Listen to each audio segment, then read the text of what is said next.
आउज़ु बिल्लाहि मिनश शैतानिर रजीम बिस्मिल्लाहिर रहमानिर रहीम रब्बि इश्रह ली सदरी व यस्सिर ली अमरी वाहलुल उक़्तदम मिन लिसानी यफ़क़हू क़ौली। আসসালামু আলাইকুম ওয়া রাহমাতুল্লাহি ওয়া বারাকাতুহু। আজকে আমরা 172তম ভিডিও পোস্ট করতে যাচ্ছি, যেখানে আমরা জিহাদ অধ্যায়টিকে কন্টিনিউ করব। তাহলে আজকের ভিডিও শুরু করা যাক। বিসমিল্লাহির রহমানির রহিম। 2922 নম্বর হাদিস। হযরত জুবায়ের ইবনে মুতাইম রাদিয়াল্লাহু তাআলা আনহু থেকে বর্ণিত, হুনাইন হতে ফেরার সময় তিনি রাসূলুল্লাহ সাল্লাল্লাহু আলাইহি ওয়াসাল্লামের সঙ্গে ছিলেন এবং আরও কিছু লোক তার সাথে ছিলেন। এই সময় পথে কিছু সংখ্যক বেদুইন রাসূলুল্লাহ সাল্লাল্লাহু আলাইহি সাল্লামকে বেষ্টন করে ধরে তাদেরকে কিছু দেওয়ার জন্য আবদার করতে লাগলো। এমনকি তাকে একটি বাবলা বৃক্ষের নিচে যেতে বাধ্য করলো। তদুপরি তারা তার চাদরখানাও নিয়ে নিল। রাসূলুল্লাহ সাল্লাল্লাহু আলাইহি সাল্লাম সেখানে দাঁড়িয়ে থেকে বললেন, আমার চাদরখানা আমাকে দাও। আমার নিকট এখন এই কাঁটা বৃক্ষগুলোর সমসংখ্যক উষ্ট্র ও দুম্বা থাকলে সেগুলো আমি তোমাদের মধ্যে বন্টন করে দিতাম। এরপরেও তোমরা আমাকে কৃপণ স্বভাব, মিথ্যাচারী বা ভীরু কাপুরুষ দেখতে পাবে না।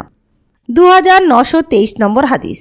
হযরত আনাস ইবনে মালিক রাদিয়াল্লাহু তাআলা আনহু থেকে বর্ণিত, তিনি বলেন, এক সময় আমি নবী করিম সাল্লাল্লাহু আলাইহি ওয়াসাল্লামের সাথে পথ চলছিলাম। তখন নবী করিম সাল্লাল্লাহু আলাইহি ওয়াসাল্লামের দেহে নাজরানের তৈরি মোটা পাড়ওয়ালা চাদর ছিল। এই সময় জনৈক বেদুইনের সাথে তার সাক্ষাৎ হলে লোকটি তার চাদর ধরে হঠাৎ সজোরে আকর্ষণ করল। আমি দেখতে পেলাম সজোরে আকর্ষণ করায় তার কাঁধের উপর চাদরের পাড়ের দাগ বসে গিয়েছে। তারপর লোকটি বলল, আল্লাহ যে সম্পদ আপনার নিকট আছে তা হতে আমাকে কিছু দেওয়ার জন্য আদেশ করুন।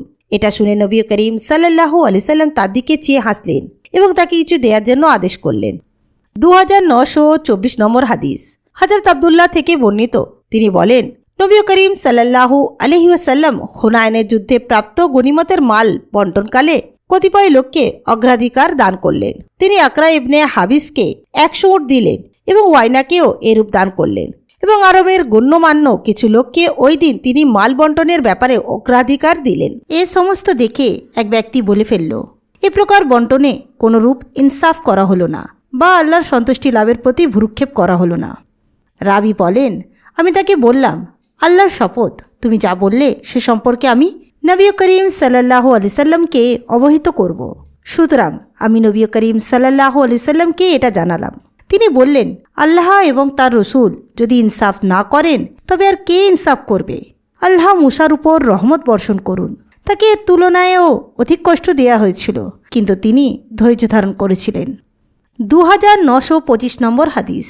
হযরত আসমা বিনতে আবু বকর রাদিয়াল্লাহু তাআলা আনহা থেকে বর্ণিত, তিনি বলেন, রাসূলুল্লাহ সাল্লাল্লাহু আলাইহি ওয়াসাল্লাম জুবায়ের রাদিয়াল্লাহু তাআলা আনহুকে যে ভূখণ্ড দান করেছিলেন সেখান হতে আমি খেজুরের আটি মাথায় বহন করে আনতাম।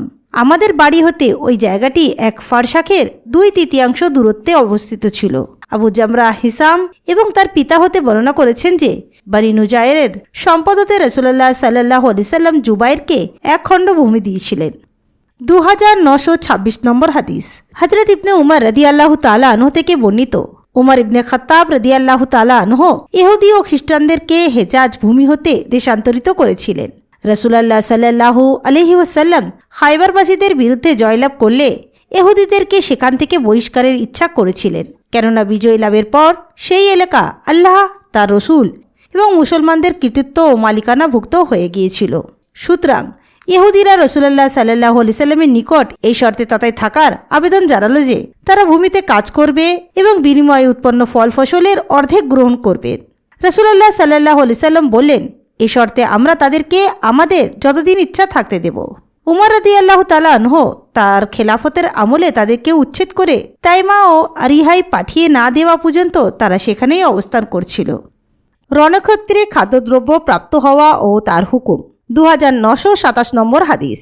হযরত আব্দুল্লাহ ইবনে মুগাফফাল রাদিয়াল্লাহু তাআলা আনহু থেকে বর্ণিত, তিনি বলেন, আমরা খাইবারের দুর্গ অবরোধ করে থাকা অবস্থায় এক ব্যক্তি চর্বি ভর্তি একটি থলে নিক্ষেপ করলে আমি তা ধরতে ছুটে গেলাম, কিন্তু তাকিয়ে নবী করিম সাল্লাল্লাহু আলাইহি ওয়াসাল্লামকে দেখতে পেয়ে লজ্জিত হলাম। 2928 নম্বর হাদিস। হযরত ইবনে উমর রাদিয়াল্লাহু তাআলা আনহু থেকে বর্ণিত, তিনি বলেন, যুদ্ধ চলাকালীন সময়ে আমরা মধু বা আঙ্গুর পেতাম, কিন্তু তা জমা করে না রেখে খেয়ে ফেলতাম। 2929 নম্বর হাদিস। হযরত ইবনে আউফা রাদিয়াল্লাহু তাআলা আনহু থেকে বর্ণিত, তিনি বলেন, খাইবারের যুদ্ধকালীন সময়ের রাতগুলোতে আমরা ভীষণভাবে ক্ষুধার কষ্ট ভোগ করেছি। শেষ পর্যন্ত খাইবার যুদ্ধের শেষ দিন আমরা গৃহপালিত গাধাসমূহ জবাই করতে বাধ্য হলাম। ডেকচিতে গোস্ত যখন টকবক করে ফুটছিল তখন রাসূলুল্লাহ সাল্লাল্লাহু আলাইহি সাল্লামের পক্ষ হতে জনৈক ঘোষক ঘোষণা করল, সমস্ত গোস্ত ফেলে দাও, পালিত গাধার এতটুকু গোস্তও খেও না।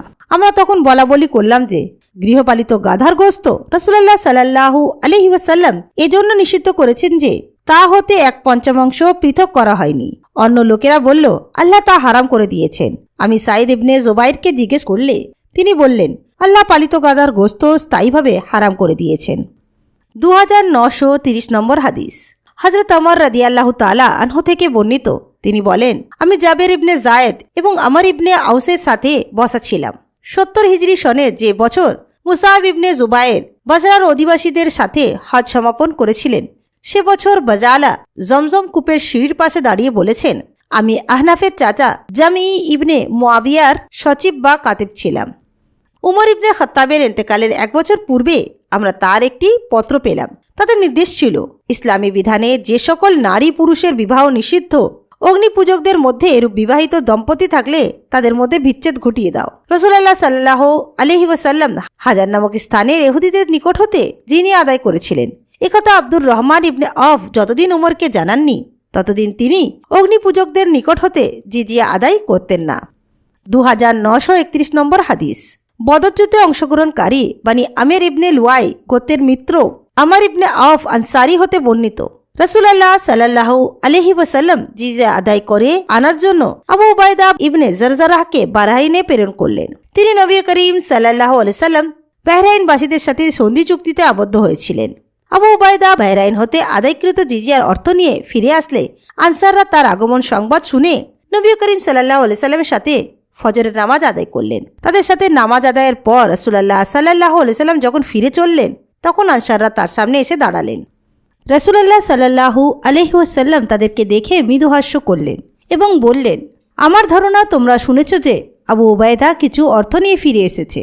সকলে বললেন, হ্যাঁ ইয়া রাসূলুল্লাহ। তিনি বললেন, খুশির সংবাদ গ্রহণ করো এবং খুশি হওয়ার মতো বিষয়ের আশা রাখো। আল্লাহর কসম, আমি তোমাদের বিষয়ে অভাব ও দরিদ্রের ভয় করি না, বরং তোমাদের ব্যাপারে আমার আশঙ্কা হয় যে তোমাদের জন্য দুনিয়াকে তেমনই সচ্ছল করে দেওয়া হবে যেমন তোমাদের পূর্ববর্তী লোকদের প্রতি করা হয়েছিল, এবং তারা যেমন দুনিয়ার মোহে আসক্ত হয়ে ধ্বংস হয়েছিল তোমরাও অনুরূপভাবে ধ্বংস হয়ে যাবে। 2932 নম্বর হাদিস। হযরত জুবায়ের ইবনে হাইয়া রাদিয়াল্লাহু তাআলা আনহু থেকে বর্ণিত, তিনি বলেন, নিজ খেলাফত আমলে উমর রাদিয়াল্লাহু তাআলা আনহু মুশরিকদের বিরুদ্ধে যুদ্ধ করার জন্য বিভিন্ন দেশ ও এলাকার মোকাবেলায় সেনাবাহিনী পাঠাতে শুরু করলেন। এমনভাবে একসময় হারমুজান ইসলাম গ্রহণ করলে উমর রাদিয়াল্লাহু তাআলা আনহু তাকে বললেন, আমি এসব যুদ্ধ সম্পর্কিত ব্যাপারে আপনার পরামর্শ আশা করি। হারমুজান বললেন, তবে শুনুন, ওইসব দেশ ও এলাকাসমূহে মুসলমানদের যে সকল শত্রু অবস্থান করছে তাদের দৃষ্টান্ত হলো এমন একটি পাখি যার মাথা আছে, 2টি ডানা ও 2টি পা আছে। তার একটি ডানা চূর্ণ করে দেওয়া হলে দাঁড়িয়ে থাকবে, অপর ডানাটিও চূর্ণ করে দেয়া হলে মাথা নিয়ে 2 পায়ের উপর ভর করে দাঁড়িয়ে থাকবে।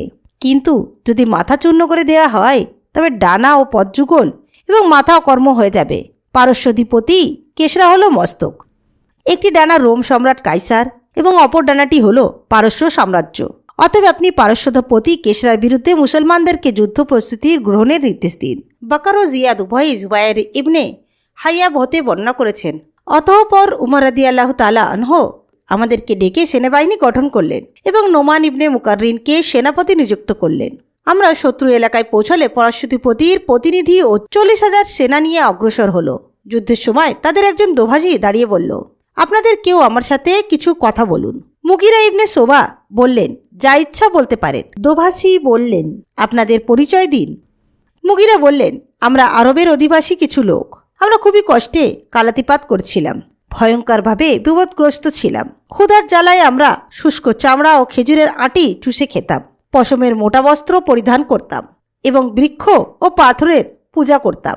এমত অবস্থায় আসমান ও জমিনের মহান রব আমাদের মধ্য হতেই আমাদের জন্য একজন নবী পাঠালেন, যার পিতামাতা ও বংশ পরিচয় আমাদের জানা। আমাদের সে নবী ও আল্লাহ রসুল আমাদেরকে তোমাদের বিরুদ্ধে ততদিন পর্যন্ত যুদ্ধ করার নির্দেশ দিয়েছেন যতদিন না তোমরা এক আল্লাহর দাসত্ব স্বীকার করো অথবা জিজিয়া প্রদান করো।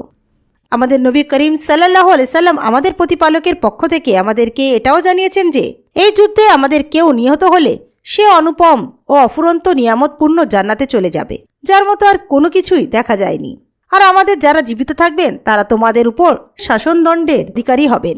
অতঃপর নোমান বললেন, নবী করিম সাল্লাল্লাহু আলাইহি সাল্লামের সাথে থেকে আল্লাহ আপনাকে এরূপ বহু যুদ্ধে অংশগ্রহণের সুযোগ দিয়েছেন।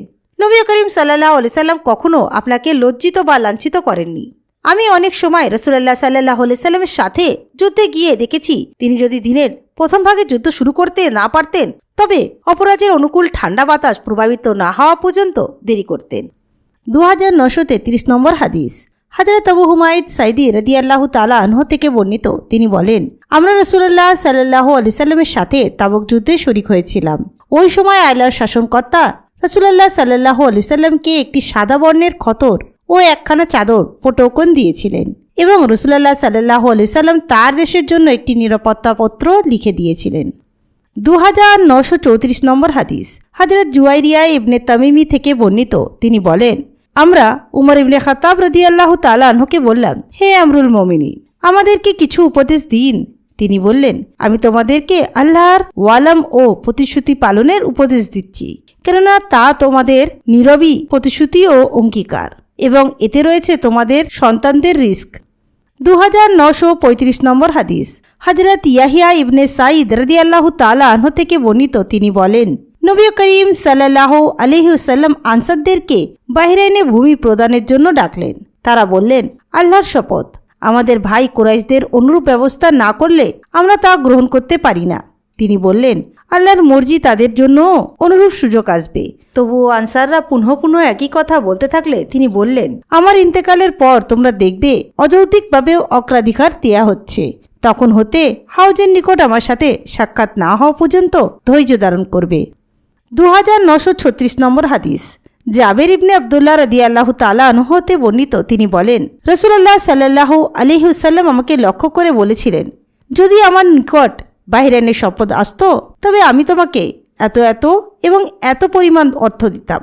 অতঃপর তিনি ইন্তেকাল করার পর বাহরাইনের হতে অর্থ সম্পদ আসলে আবু বকর রাদিয়াল্লাহু তাআলা আনহু ঘোষণা করলেন, কারোর প্রতি রাসূলুল্লাহ সাল্লাল্লাহু আলাইহি সাল্লামের কোনো ওয়াদা থাকলে সে যেন তা আমাকে জানায়। আমি তার নিকট গিয়ে বললাম, রাসূলুল্লাহ সাল্লাল্লাহু আলাইহি ওয়াসাল্লাম আমাকে বলেছিলেন, বাহরাইন হতে অত সম্পদ আসলে আমি তোমাকে তা হতে এত এত এবং এত পরিমাণ দিতাম।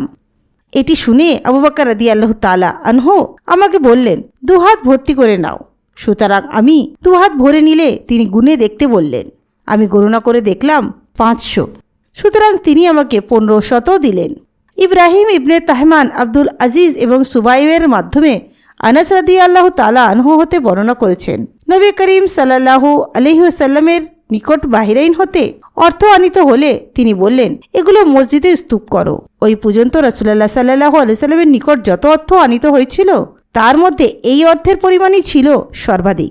এই সময় আব্বাস রাদিয়াল্লাহু তাআলা আনহু এসে বললেন, হে আল্লাহর রাসূল, আমাকেও কিছু দিন, কেননা আমি নিজের ও আকিলের মুক্তিপণ প্রদান করেছি। তিনি বললেন, নিয়ে যাও। সুতরাং তিনি দুহাত ভরে নিয়ে কাপড়ে বেঁধে উঠিয়ে নিতে চেষ্টা করলেন, কিন্তু উঠাতে না পেরে রাসূলুল্লাহ সাল্লাল্লাহু আলাইহি সাল্লামকে বললেন, কাকেও বলুন এটি আমার কাঁধে তুলে দিক। তিনি বললেন, না, তা হবে না। আব্বাস রাদিয়াল্লাহু তাআলা আনহু বললেন, তবে আপনি উঠিয়ে দিন। তিনি বললেন, তাও হবে না। অতঃপর তিনি গাড়ি হতে কিছু নামিয়ে রাখলে তা ঘাড়ে উঠিয়ে নিয়ে চলে গেলেন। তার অতিরিক্ত লোভ দেখে বিস্মিত হয়ে রাসূলুল্লাহ সাল্লাল্লাহু আলাইহি সাল্লাম দৃষ্টি আড়াল না হওয়া পর্যন্ত তার দিকে অপলক দৃষ্টিতে তাকিয়ে থাকলেন এবং শেষ দেরহামটি পর্যন্ত বন্টন না করে ওই স্থান হতে উঠলেন না। চুক্তিবদ্ধ গোত্রের কাউকে বিনা অপরাধে হত্যা করা কঠিন গুনাহ। 2937 নম্বর হাদিস। হযরত আব্দুল্লাহ ইবনে উমর রাদিয়াল্লাহু তাআলা আনহু হতে বর্ণিত, নবী করিম সাল্লাল্লাহু আলাইহি ওয়াসাল্লাম বলেছেন, যে ব্যক্তি চুক্তিবদ্ধ গোত্রের কাউকে হত্যা করবে সে জান্নাতের সুঘ্রাণ পর্যন্ত লাভ করবে না, যদিও তার সুঘ্রাণ 40 বছরের পথের দূরত্ব হতেও লাভ করা যায়। আরব উপদ্বীপে হতে ইহুদিদের বহিষ্কার। 2938 নম্বর হাদিস। হযরত আবু হুরায়রা রাদিয়াল্লাহু তাআলা আনহু থেকে বর্ণিত, তিনি বলেন, আমরা মসজিদে বসা ছিলাম। এমন সময় নবী করিম সাল্লাল্লাহু আলাইহি সাল্লাম আমাদের নিকট তাশরিফ এনে বললেন, চলো ইহুদিদের এলাকায় যেতে হবে। আমরা রওনা হয়ে তাদের ধর্মীয় শিক্ষালয়ে অর্থাৎ বাইতুল মাদ্রাস নিকট উপনীত হলে নবী করিম সাল্লাল্লাহু আলাইহি সাল্লাম তাদেরকে লক্ষ্য করে বললেন, তোমরা ইসলামে দীক্ষিত হও, শান্তিতে থাকতে পারবে। জেনে রাখো, এই ভূমণ্ডল আল্লাহ ও তার রাসূলের। আমি তোমাদেরকে এই ভূখণ্ড অর্থাৎ আরব উপদ্বীপ হতে বহিষ্কার করতে চাই। অতএব তোমরা কোনো বস্তু বিক্রয় করতে সক্ষম হলে বিক্রি করে নাও, অন্যথায় জেনে রাখো এ ভূখণ্ড আল্লাহ তার রসুলের অধিকারভুক্ত। 2939 নম্বর হাদিস। হযরত সাঈদ ইবনে জুবাইর ইবনে আব্বাস রাদিয়াল্লাহু তাআলা আনহু থেকে বর্ণনা করেছেন, একদিন তিনি অর্থাৎ ইবনে আব্বাস বললেন, বৃহস্পতিবার দিন, সেই বৃহস্পতিবার দিনটির কথা কি আর বলবো। এ কথাগুলো বলেই তিনি এমন কাঁদলেন যে বস্তুর খণ্ডগুলো চোখের পানিতে সিক্ত হয়ে গেল। এই দিনই রাসূলুল্লাহ সাল্লাল্লাহু আলাইহি সাল্লামের রোগ অত্যন্ত বেড়ে গেল। এই সময় তিনি বললেন, আমার নিকট লিখবার মতো কিছু নিয়ে আসো, আমি তোমাদের জন্য এরূপ কিছু লিখে দেব যা অনুসরণ করলে তোমরা কখনো বিপদগামী হবে না। তখন সাহাবীদের মতনৈক্যের কারণে পরস্পর কথা কাটাকাটি আরম্ভ করলেন, যদিও কথা কাটাকাটি কোনো নবীর নির্দেশের ক্ষেত্রে উচিত নয়। তারা বললেন, রাসূলুল্লাহ সাল্লাল্লাহু আলাইহি সাল্লামের রোগাধিক্যের কারণে নিরর্থক কথা বললেন কিনা তা ভেবে দেখুন। তখন রাসূলুল্লাহ সাল্লাল্লাহু আলাইহি ওয়াসাল্লাম বললেন, তোমরা আমাকে এখন আমার অবস্থার উপরেই থাকতে দাও, কেননা তোমরা আমাকে যে বিষয়ের দিকে নিয়ে যেতে চাচ্ছ তার তুলনায় আমি এখন যে অবস্থায় আছি তাই উত্তম। তিনি মুমূর্ষ অবস্থায় 3টি বিষয়ে সকলকে উপদেশ দিলেন। আরব উপদ্বীপ হতে মুশরিকদের বের করে দেবে, দূত বা প্রতিনিধিদেরকে আমি যে রকম আপ্যায়ন করতাম তোমরাও তদ্রূপ আপ্যায়ন করবে। ইবনে আব্বাস রাদিয়াল্লাহু তাআলা আনহু বললেন, তৃতীয় বিষয়টি তিনি নিজেই বলেননি, অথবা বলেছিলেন কিন্তু আমি তা ভুলে গেছি। 2940 নম্বর হাদিস। হযরত আবু হুরায়রা রাদিয়াল্লাহু তাআলা আনহু থেকে বর্ণিত, তিনি বলেন, খায়বার বিজিত হলে নবী করিম সাল্লাল্লাহু আলাইহি সাল্লামকে বিষ মিশ্রিত বকরির গোশত হাদিয়া স্বরূপ প্রেরণ করা হয়। সুতরাং নবী করিম সাল্লাল্লাহু আলাইহি সাল্লাম আদেশ করলেন, এখানে যত ইহুদি আছে তাদেরকে একত্রিত করো। একত্রিত করা হলে তিনি তাদেরকে লক্ষ্য করে বললেন, আমি তোমাদের একটি বিষয়ে প্রশ্ন করব, তোমরা সে বিষয়ে আমাকে সঠিক জবাব দিবে কি? তারা বলল, হ্যাঁ, সঠিক উত্তরই দেব। তখন নবী করিম সাল্লাল্লাহু আলাইহি সাল্লাম তাদেরকে জিজ্ঞেস করলেন, তোমাদের পিতা কে? তারা বলল, অমুক। নবী করিম সাল্লাল্লাহু আলাইহি সাল্লাম বললেন, তোমরা মিথ্যা কথা বললে, বরং তোমাদের পিতা অমুক। তখন তারা সবাই বলল, আপনি সত্য বলেছেন। অতঃপর তিনি বললেন, আমি আরেকটি বিষয়ে তোমাদেরকে জিজ্ঞেস করলে তোমরা কি সত্য কথা বলবে? তারা সকল বলল, হে আবুল কাসেম, আমরা সত্যই বলবো, আর মিথ্যা বললে আমাদের পিতার ব্যাপারে যেমন তা আপনি ধরতে পারলেন তেমনি ধরতে পারবেন। তখন নবী করিম সাল্লাল্লাহু আলাইহি সাল্লাম তাদেরকে জিজ্ঞেস করলেন, কারা দোজকি হবে? তারা বলল, কিছু সময়ের জন্য আমরা দোজকি হব, তারপর আপনারা আমাদের স্থলবর্তী হবেন। নবী করিম সাল্লাল্লাহু আলাইহি সাল্লাম বললেন, তোমরা তথাই লাঞ্ছিত হও, আল্লাহর কসম আমরা কখনো তোমাদের স্থলবর্তী হব না। অতঃপর তিনি বললেন, আরও একটি বিষয় আমি তোমাদেরকে প্রশ্ন করলে তোমরা কি আমাকে সত্য উত্তর দেবে? সকলে বললে, হ্যাঁ, হে আবুল কাসিম। রাসূলুল্লাহ সাল্লাল্লাহু আলাইহি সাল্লাম বললেন, বকরির এই গোশতে কি তোমরা বিষ মিশ্রিত করেছিলে? তারা বলল, হ্যাঁ। তিনি বললেন, কেন এরূপ করলে? তারা বলল, আমরা মনে করলাম আপনি মিথ্যাবাদী হলে আমরা নিশ্চিন্ত ও ঝঞ্ঝটমুক্ত হয়ে যাব, আর নবী হলে তবে বিষে আপনার কোনো ক্ষতি হবে না। তো আজকে আমরা 172তম ভিডিও পোস্ট করলাম, যেখানে আমরা জিহাদ অধ্যায়টিকে কন্টিনিউ করছিলাম। ইনশাআল্লাহ নেক্সট ভিডিওতে আমরা এই অধ্যায়টিকে কন্টিনিউ করব। ইনশাআল্লাহ নেক্সট ভিডিওতে আপনাদের সঙ্গে আবার দেখা হবে। আসসালামু আলাইকুম ওয়া রাহমাতুল্লাহি ওয়া বারাকাতুহু।